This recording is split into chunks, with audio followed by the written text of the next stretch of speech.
Welcome back, everyone. In this lecture, we're going to focus on training and forecasting with this basic recurrent neural network on that sine wave. So we're going to train and evaluate on our recurrent neural network. And recall that our original data set started at 0 and then went 800 points forward in time. And then what we did is we split that into a training set and a test set. And we took about the last 40 points and set that as our test range, because it's essentially a full cycle. So during training, what we could do is, as we train on those first portion of points, we could evaluate our performance on the test data range. That's basically a range of data that the network hasn't seen before, and we can continually test our performance on it and see how well we're plotting against it. Keep in mind, we won't actually use those results to adjust our recurrent neural network. Instead, we'll just use it to get an evaluation, even just a visual one, on our performance. Let's go ahead and zoom in on that range so we can get an idea of what this is actually going to look like during training. So recall again, we're using those last 40 points. Essentially, we're having set values from like 760 and up as our test set, and then the values 0 to 760 as our training set. So if we were to zoom in on just this portion, as we can train, we can forecast on this range visually to see the training. Keep in mind, this is a very simple data set, so we technically already know what the data looks like for infinite range because it's just a continuous sine wave. But what we're going to do here is we're going to plot out this continuous sine wave, but training only on that training section, essentially from 0 to 760, what we're going to do is, as we train, I'm going to create a little forecast object that starts at 760 and then forecasts 40 points into the future. And we know that's our test range, so technically the recurrent neural network has not seen that range of values yet. It doesn't theoretically know what the exact perfect value should be for ranges beyond 760 because that's part of the test data set, which it has no chance to encounter during training. So what we're going to do is, during the training, we'll every once in a while forecast against the test range and just visually see the results of, hopefully, performance improvement. So throughout the epochs of training, we're going to see that it'll gradually fit more and more to the curve in that test data range until eventually we get something that fits pretty well. Now eventually, once we're satisfied with the results on that test portion, we're going to decide, okay, now it's time to forecast into the unknown future. And technically speaking, this is the exact same process as we just did as forecasting onto that test range, except now we're just forecasting onto X points beyond 800, essentially beyond our original data set. Now, what this actually entices is that this means we're going to retrain on all available data. Because now that we've successfully decided, okay, I'm satisfied with my results on the test set, and now I want to forecast into the unknown future, I will retrain on my entire range of data from 0 to 800, and then essentially repeat the process of forecasting, except now I'm going beyond that point of 800 on the x-axis. So we're forecasting beyond the scope of the entire original data set. Something to keep in mind for this actual forecasting is, in theory, we would actually no longer have values to compare these predictions to. Now, for our particular case, we actually do know that the sine wave should continue in a particular fashion. But if this was a real data set that we didn't know followed some sort of sine wave function, by the time you're forecasting into the unknown future, there is really no sort of comparison you can make because, in theory, you don't actually know what future values. So if this was, for instance, some sort of behavior pattern from the years 0 to 2020, and we're trying to forecast into further years like 2021, 2022, since those years haven't actually happened yet, we don't have the correct values to compare to. So here we can see what our final forecasting will look like. We will retrain on our entire data set from points 0 all the way to 800, and then we're going to forecast into the unknown future beyond 800. And that forecasting procedure, technically speaking with Python, is the exact same procedure as what we just did on the test set, except now we don't know the correct values to compare it to. Okay, let's go ahead and get started and see how this all works in the notebook. Okay, here we are back at the notebook. Let's go ahead and finish the training for our model, and we'll also simultaneously evaluate it. I'm going to be training this for 10 epochs, and let's go ahead and set our future forecast, and we'll forecast the same length as the actual test range, which is 40 points into the future. And then we'll say for I in range epochs, and then let me expand on this and scroll down. So for every epoch, what we're going to do is we're first going to use tuple unpacking to grab the actual training data set. Recall that our training data is essentially in the form of a tuple where we have the previous historical points in the sequence, and then the label is 1 point into the future. So we'll come back down here, and we'll say the following. For sequence, comma, ytrain in training data, and then we'll reset the parameters and hidden states. So we'll say optimizer, 0 gradient, and let's go ahead and grab the model.hidden, and we'll say torch.zeros, 1 by 1, model.hidden size, and we're essentially going to repeat that line. So we have the hidden state and the cell state inside this LSTM. Set them both there. So we reset the parameters in the hidden states, and then what we're going to do is actually perform the prediction. And that's just passing in the sequence into the model. So we'll say yPrediction is equal to model, and then pass in our sequence. Once we have that prediction, we can actually then calculate our loss. And we do this by calling in our criterion function and passing in our prediction and comparing it to the correct Y training value. So once we have the loss, we can then move backwards and update everything. So we'll say optimizer step. And we can go ahead and print this training result after this particular epoch. So we'll say outside of this for loop, go ahead and print what epoch we're on. So we'll say epoch at I, use some f-string literal formatting here. And then if we want, we can also report the loss. So I can grab that loss and then grab the item off of it. Now, what I also mentioned we want to do is we want to start making predictions, and then we'll also be able to then plot out our predictions against the test set range. So let's do the following. We'll say our predictions, or prediction range, preds, is going to be equal to training set minus the window size. So we'll keep this flexible all the way to the end, and then we'll cast this to a list. Let's actually see what this looks like. So I'm going to copy this, and let me run this in a new cell. So off of our training set, what we're doing here is saying minus the window size, go ahead and grab those 40 points. So essentially, this is just off the training set, not off the test set. We're grabbing the very last window that's within our training set so that the very next thing we predict is the first number within the test set. So that's why we're doing this. Okay, so there's our kind of list of predictions that we're essentially going to kind of move forward step by step. So we'll say for f in range into the future, which was 40 points into the future, what we're going to do is we'll set this particular sequence to be a float tensor, and it's going to take in preds minus the window size all the way to the end.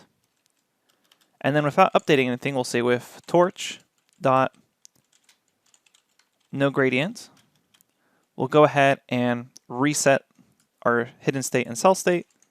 So let's go ahead and reset that, basically copy and paste that command that's before. And then we'll take our predictions. So we'll say preds, and we're going to append what the model thinks it should be. So we'll say model.sequence.item. So essentially what we're doing here is our predictions right here start off as the last 40 points just in the training set. And then what we're going to do is for every point into the future, we're going to start basically passing or attacking or appending on, using this preds append amount, the actual prediction that it thinks for that test range. And then finally, let's actually just go ahead and print out how well we're doing on that test range data.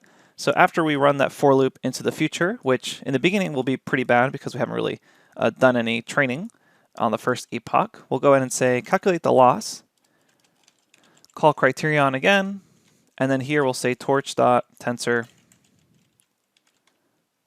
on the predictions minus window size all the way to the end, and then we'll say compare that to the correct values, which in this case is going to be y from point 760 all the way to the end. So essentially we're comparing our predictions to the very last 40 points. And this is essentially our test set. If we were to come back up here and take a look at what original y was, So when we actually did that split, so we come back here, notice that the test size here, that's essentially the test set. So it's grabbing y minus test size all the way to the end. So that is what y from 760 all the way to the end is. It's essentially minus the test size all the way to the end. So that's our test set.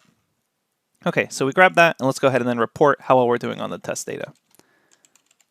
So we'll say performance on test range, and let's go ahead and just print out the loss. Okay, so there's our loss. And then finally, let's go ahead and plot this out. It'll be easier to actually visualize this if we plot it out. So I'll say PLT figure. I'll set my fig size to 12 by 4. And I'll set my X limits, kind of focus at the very end, just as we mentioned in the beginning of this lecture. So we'll go from 700 to 801. We'll go ahead and put a grid here so we can kind of get a visualization. So we'll say grid is true. And then we're going to plot out our y values, but we need to convert it from a NumPy to, or excuse me, from a PyTorch tensor to a NumPy array. And then finally we'll say go ahead and plot from range 760 to 800 against our current predictions, which is the window size all the way to the end. So let's just say preds. And then what we'll do here is say plt.show. And before we run this, let me go ahead and fix this typo here. It should be fig size is equal to 12 by 4. All right, so basically what we're doing is we're going to be training on our training set. And then after each epoch of training, we'll go ahead and do a quick plot onto the test range and see how we're doing. And we'll actually then show you those results. Let's go ahead and run this and see how we do. I'm going to fast forward in time until these 10 epochs are done running. All right, so once this is done running, you should be able to see an output that looks like this. Recall that after each epoch, we're going to go ahead and forecast, starting at 760, 40 points into the future, kind of moving along 1 point at a time, and then resetting this kind of orange line here. That's what this line of code was doing, basically appending those predictions more and more. And we can see here that as we continue for each epoch, we're slowly starting to pick up on the behavior.